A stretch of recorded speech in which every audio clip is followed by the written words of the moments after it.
আজকে আমি নিয়ে এসেছি পটল ও মুসুর ডালের সুন্দর একটা রেসিপি। পটল ও মুসুর ডালের এই রান্না একবার যে করবে সে কিন্তু বারবার এই রান্নাটা করতে চাইবেন। আর মাছ মাংসের স্বাদকেও কিন্তু হার মানায় এই রেসিপিটি, এতটাই মজার হয়। তো চলুন তাহলে পটল ও মুসুর ডালের রেসিপিটি দেখে নেওয়া যাক। এখানে দেখুন আমি নিয়ে নিয়েছি 250 গ্রাম পটল। পটলগুলোকে বেশ ভালোভাবে খোসা ছাড়িয়ে ধুয়ে পরিষ্কার করে নিয়েছি। সবগুলো পটলকেই দেখুন আমি বেশ ভালোভাবে খোসা ছাড়িয়ে নিয়েছি। আর পটলের মাঝ বরাবর দেখুন এইভাবে করে আমি ছুরি দিয়ে পটলগুলোকে কেটে নিয়েছি। দুই সাইড দেখুন এইভাবে করে কেটে নিয়েছি। সবগুলো পটলকে দেখুন এইভাবে আমি মাঝ বরাবর ছুরি দিয়ে কেটে নিয়েছি। রান্নার সময় এতে করে পটলের মধ্যে নুন ঝাল মশলাটা বেশ ভালোভাবে মিশে যাবে, তার জন্য আমি পটলগুলোকে এইভাবে করে কেটে নিয়েছি। আপনারাও পটলগুলোকে এইভাবে করে কেটে নেবেন।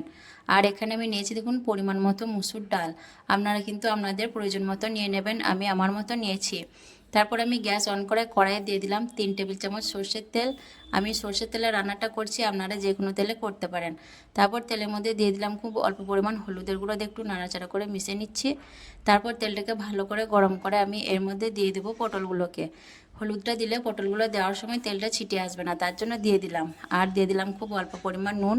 পরে আমি আবারও নুন ব্যবহার করব, তার জন্য এখন অল্প পরিমাণ নুন দিয়ে আমি পটলটাকে ভেজে নিচ্ছি। পটলটাকে বেশ ভালোভাবে আমি ভেজে নেব। আর রান্নার আগে পটলটাকে এইভাবে করে ভেজে নিলে পটলটা কিন্তু খেতে বেশি ভালো লাগে। পটলগুলোকে দেখুন বেশ ভালোভাবে আমি ভেজে নিয়েছি। এখন পটলগুলোকে এক এক করে একটা জায়গার মধ্যে তুলে নিচ্ছি। আর পটলগুলোকে অবশ্যই রান্নার আগে এইভাবে করে একবার ভেজে নেবেন।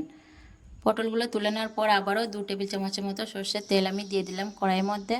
আর ফোড়নের জন্য দিয়ে দিচ্ছি 2টো দারচিনি আর 2টো এলাচ, দিয়ে দিচ্ছি একটা তেজপাতা আর ছোট চামচে 1 চামচ গোটা কাঁচা জিরে দিয়ে আমি মিডিয়াম ফ্লেমে নাড়াচাড়া করে ফোড়নটাকে একটু ভেজে নেব, যাতে ফোড়ন থেকে সুন্দর একটা ফ্লেভার বেরিয়ে আসে।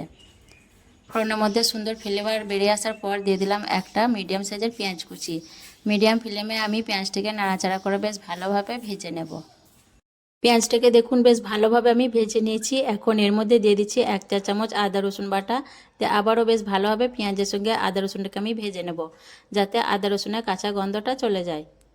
আদা রসুন বেশ ভালোভাবে ভেজে নেওয়ার পর এখন দিয়ে দিচ্ছি একটা মিডিয়াম সাইজের টমেটো কুচি, 1/2 চামচ নুন, 1/2 চামচ হলুদের গুঁড়ো, 1/2 চামচ ধনে গুঁড়ো, 1/2 চামচ জিরের গুঁড়ো। আপনারা চাইলে জিরে ধনেটা বেটেও দিতে পারেন।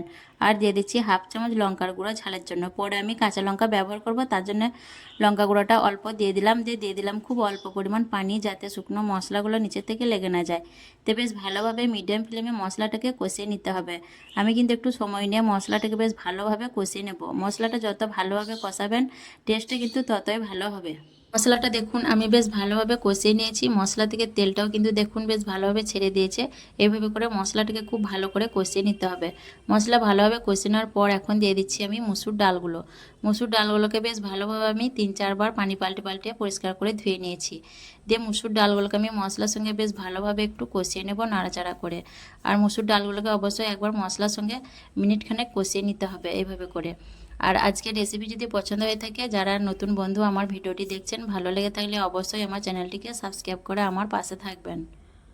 মসুর ডালগুলোকে দেখুন আমি বেশ ভালোভাবে মশলার সঙ্গে কিছুক্ষণ কষিয়ে নিলাম। তারপর এখন এর মধ্যে দিয়ে দিচ্ছি ভেজে রাখা পটলগুলো। দিয়ে পটলটাকেও আমি মসুর ডালের সঙ্গে একটু নাড়াচাড়া করে কষিয়ে নেব।